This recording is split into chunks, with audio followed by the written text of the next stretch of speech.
এখন তো আমের সিজন, আর আমের সিজন মানে আমসত্ত্ব তো হবেই। আজ আমি আপনাদের করে দেখাবো কাঁচা পাকা আমের আমসত্ত্ব। আশা করছি আমার আজকের রেসিপিটি আপনাদের ভালো লাগবে। আর এটা কিন্তু শুধু আমসত্ত্ব নয়, সাথে থাকবে মশলাদার আমসত্ত্ব। আর এই আমসত্ত্বটা খেতে কিন্তু দুর্দান্ত লাগে। আপনারা একবার হলেও বাড়িতে ট্রাই করবেন। আশা করছি আজকের রেসিপি আপনাদের ভালো লাগবে। তো চলুন। নমস্কার, সুজাতা রান্নাঘরে সবাইকে স্বাগত। আমি এখানে নিয়েছি, আমগুলো একটু কাঁচাই ছিল, কিন্তু একদিন দুদিন রেখে দেওয়ার পরে না আমগুলো সব এরকম লাল হয়ে পেকে গেছে, শুকনোই হয়ে গেছে।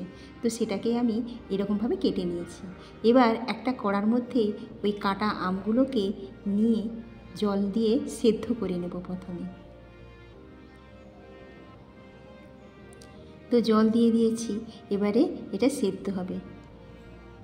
সেদ্ধটা আমার প্রায় হয়ে গেছে। এবারে একটু নাড়াচাড়া করে নেব। আর যেগুলো একটু সেদ্ধ হয়ে গেছে সেগুলো একটু ওই খুন্তির সাহায্যে একটু থেতো করে দেওয়ারই চেষ্টা করব, যাতে একটু গলে গলে যায় আর কি। সেইভাবেই আমি ওটাকে খুন্তির সাহায্যে একটু নাড়াচাড়া করে নেব। আমটা বেশ ভালোভাবে সেদ্ধ হয়ে একটু বেশ গলে গলেই গেছে। এবার গ্যাসটাকে অফ করে ঠান্ডা হতে দেব।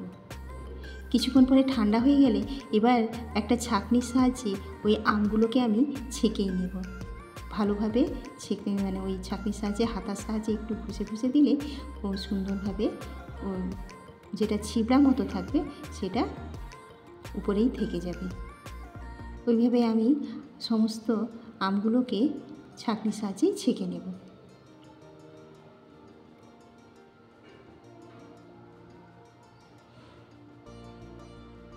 এইভাবে আমার সমস্ত আমগুলো ছাঁকা হয়ে গেছে।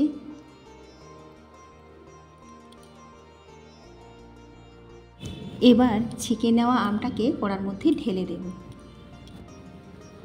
আর ওর মধ্যেই দিয়ে দেব পরিমাণ মতো নুন।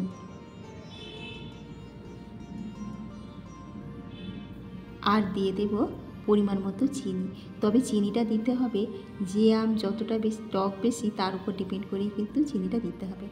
আমি এখানে নিয়েছিলাম 4টে আম, তো সেই কারণে আমি এখানে 3 বাটি ভরে ভরে চিনি দিয়েছি।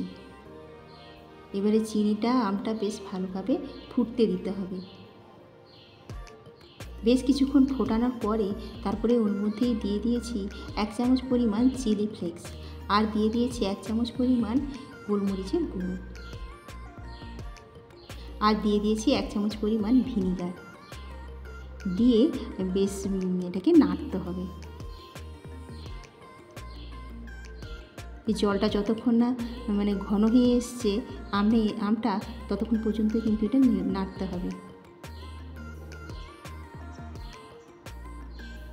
বেশ খানিকক্ষণ নাড়াচাড়ার পরে আমটা বেশ ঘন হয়ে এসছে।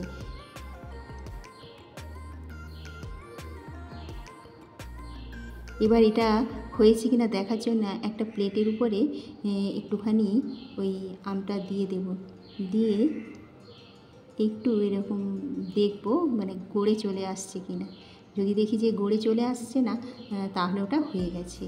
আমারও হয়ে গেছে। এবার আমি একটা থালার মধ্যে তেল মাখিয়ে রেখে দিয়েছিলাম, সর্ষের তেল, তারপরেও একটু করে ঢেলে নিয়েছি। নিয়ে এবার ওটাকে ভালো করে চারিদিকে থালায় গড়িয়ে যাবে, সেরকম করেই চারিদিকে ছড়িয়ে দিতে হবে। থালাতে একটু নাড়িয়ে দিলেই থালার মধ্যে চারিদিকে ছড়িয়ে যাবে। আমি এখানে 2টো থালাতেই আমার কিন্তু হয়ে গেছে। এবার এই থালা দুটোকে আমি নিয়ে রোদের মধ্যেই দিয়ে আসবো। একদিন সারাদিনই দিলেই কিন্তু এটা শুকনো হয়ে যাবে। তো একদিন সারাদিন আমি রেখে দিয়েছিলাম। এবার দেখুন শুকনো হয়ে গেছে। দেখুন এটা শুকনো হয়ে গেছে, আর কালারটাও একটু অন্যরকম হয়ে গেছে, আর বেশ দেখতেও ভালো লাগছে। এবারে আমি এটাকে ছুরির সাহায্যে কেটে নেব।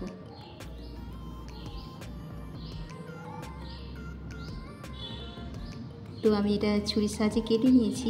এবার এটাকে একটু গোল গোল শেপ দিয়ে দেবো, দেখতেও বেশ ভালো লাগবে। আর বেশ নরমও হয়েছে, শুকনো হয়ে গেছে, অথচ কি সুন্দর নরম হয়েছে,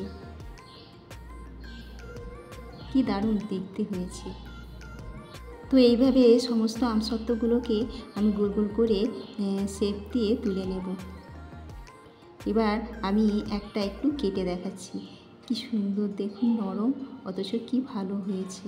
আমার যেন কাটতেও ইচ্ছে করছিল না, এত সুন্দর। তারপরে একটু খেয়েও দেখলাম, খুব অপূর্ব হয়েছে। এরকম টকটক মিষ্টি মিষ্টি ঝাল ঝাল আমসত্ত্ব একবার হলেও বাড়িতে বানিয়ে দেখতে পারেন, খুব ভালো লাগবে। বন্ধুরা, আমার আজকের রেসিপি যদি ভালো লাগে তাহলে অবশ্যই আমার চ্যানেলটিকে সাবস্ক্রাইব করে আমার পাশে থাকবেন, লাইক কমেন্ট শেয়ার করবেন। আর আপনাদের কাছে আমার একটাই অনুরোধ, পুরো ভিডিওটা দেখবেন এবং লাইক দিতে ভুলবেন না। সবাই ভালো থাকুন, সুস্থ থাকুন, দেখা হবে পরে আরেকটি নতুন ভিডিওতে। নমস্কার।